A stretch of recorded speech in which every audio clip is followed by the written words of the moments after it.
because when other people are talking in class, we're not allowed to talk. When they ask questions in class that we want to answer, they don't call us and they humiliate us. So they don't. People need to understand. It don't matter how you feel about a black kid. If you choose to go into a field that you have to deal with all children of any color, any race, you gotta forget about how you feel about that race and treat them right, because you kill our children. You Yeah. kill the joy.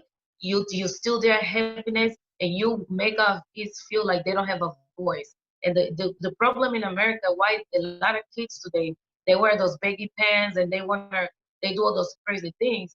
They feel like it's like I'm rebellious. I want to show you that you cannot at least take that from me.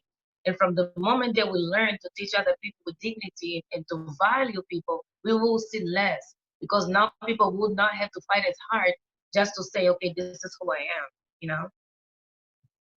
Yeah, So, absolutely.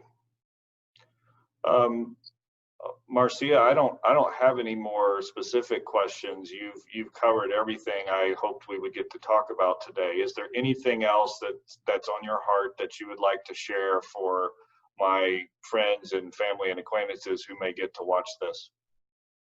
yes, what I would like to say is this. I recently, there's a movie on Netflix. It calls American Boy.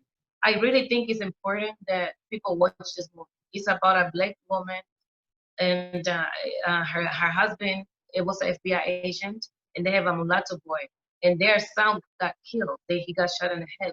But it would be nice for people to watch that video to understand, because we raise our kids like we every day we raise our kids. We don't let them go outside, because we're like, no, if something happened, we don't know if they will come home. When you have your children, you know, you tell them, oh, you are special. I want you to go to school. I want you to be careful with what boys you hang with, because it's different. What you tell your children when you are white is not what we tell our children when we're black.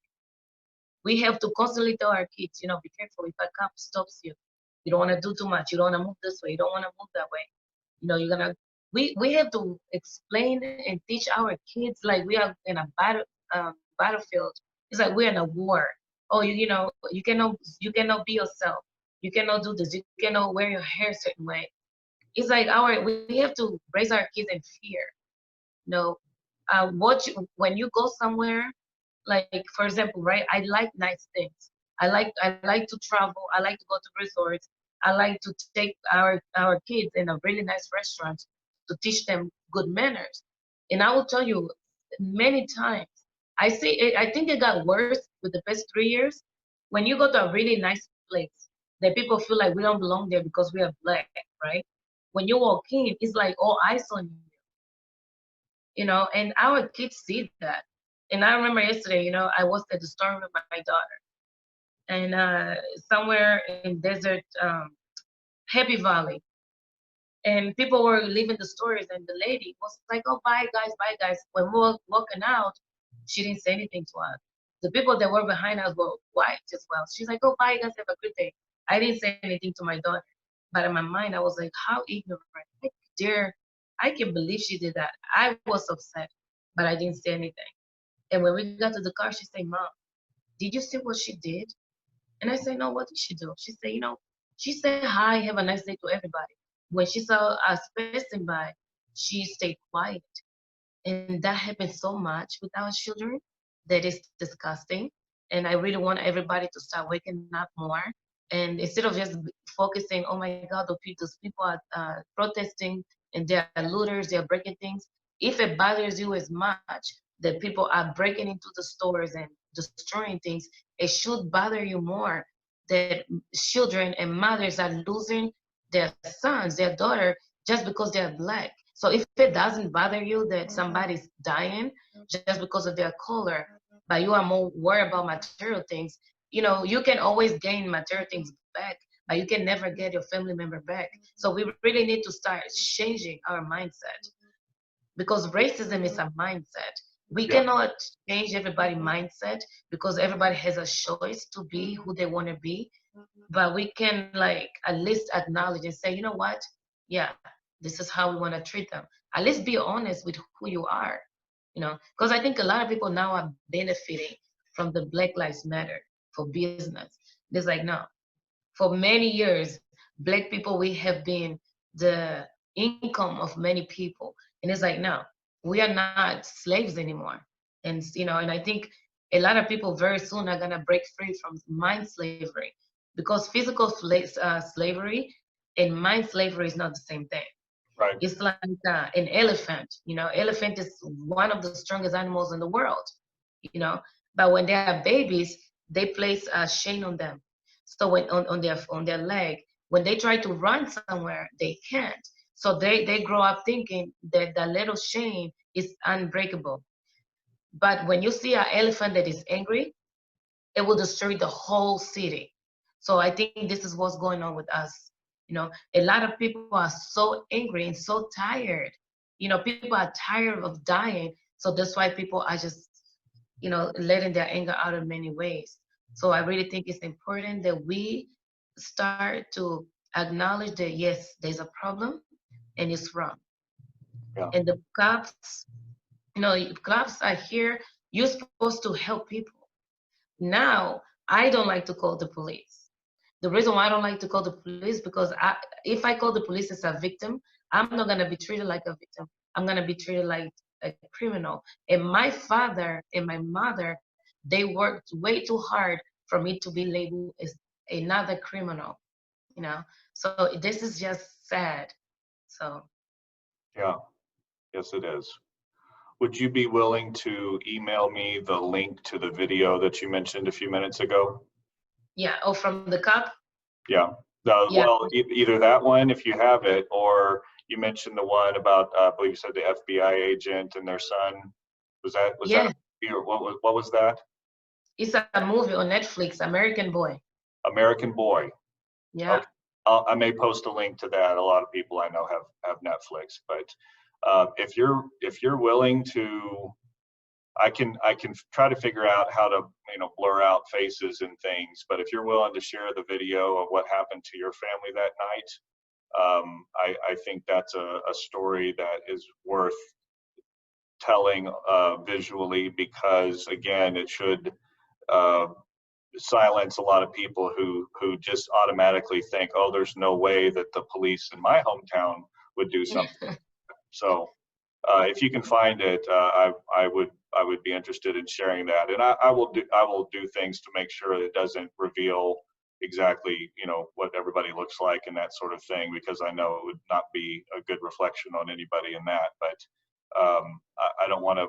I don't want to look away from those difficult stories just because they make us uncomfortable anymore. Thank you. No, I appreciate that. And another thing too that actually was waiting to talk to you about, Yeah. because I see you have other Black friends. One thing that I see in America, one of the reasons why that things are a little bit slow, I think there's a lot of division among us, Black people.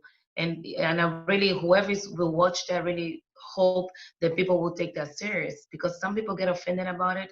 But the truth, we have to speak the truth, especially as a Black person, those treatments, the special treatments, I just don't get from the white people.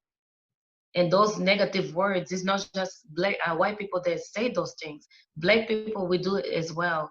And one thing that really needs to change in America is a sad story, but it's true. During slavery, we know there were the outside slaves and the inside slaves. And so the Black people here are divided. We are divided by skin color, light skin, dark skin. It's a huge problem in America.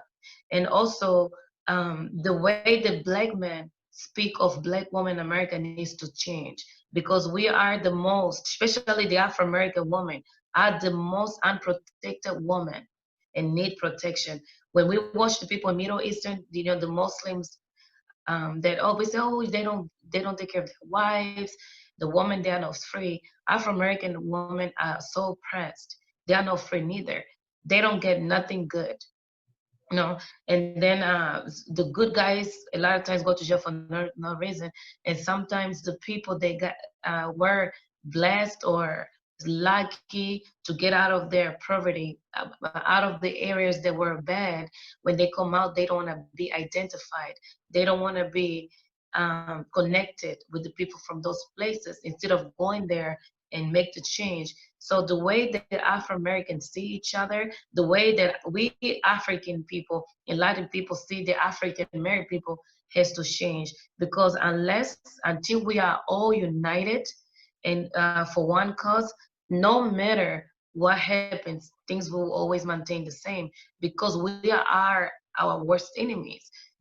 And I always tell people the only way a enemy can really destroy your home is when they know which way to go in. And sadly, they use us against one another. So I really would like the men that make music videos the to change what they say about the black man and black woman. When they only have those women naked and dancing naked, and people smoking drugs, and those profanities, and guns and gangs, things like that. This is the reflection of the black people all over the world. So if you want to change the image of black people, we need to change the image of our homes first. The way we talk, the way that we dress, the things we say, things we do, and how things we say our kids. And one of the things that is funny to me is a black person I never saw when I was little before come here. Like, I love hiking, I love to travel, I love to go swim in the ocean. But people will say, "Oh no, I'm black, I don't do that." So I think it's time for us to break those walls, those barriers, and really starting break the spirit of inferiority. Because even if we say no, the white people and the Asian people, they are not superior than us, but our actions says that we are inferior. So we need to stop thinking and acting like we are inferior. Yeah, So yeah, I think the change starts within us. that's a good word. That's a very good word. Mm. Well, thank you so much for spending part of, what is today, the 16th of June. Thanks so much for spending part of today with me and sharing your heart and some of your own story. I pray that it makes a difference in many, many lives to hear that. And again, if you would send me, I'll find the Netflix show that you referenced, but if you get the chance to send me that video, I think that would be a powerful object lesson that will really make what you described a reality for people who have a hard time imagining that. Yeah, I hope I have. I hope I still have, because I know, because when was it, like maybe 7 months ago, I actually was recording that I almost got into a police brutality against this black guy and my dad. So I hope I still have it. I'm gonna look for it right now. And Okay. if I do, I'll send it to you. Okay, wonderful. Marcia, thank you so much. Have a blessed rest of your day, and we'll talk again soon. Okay, take care. Thank you. Bye-bye. Bye.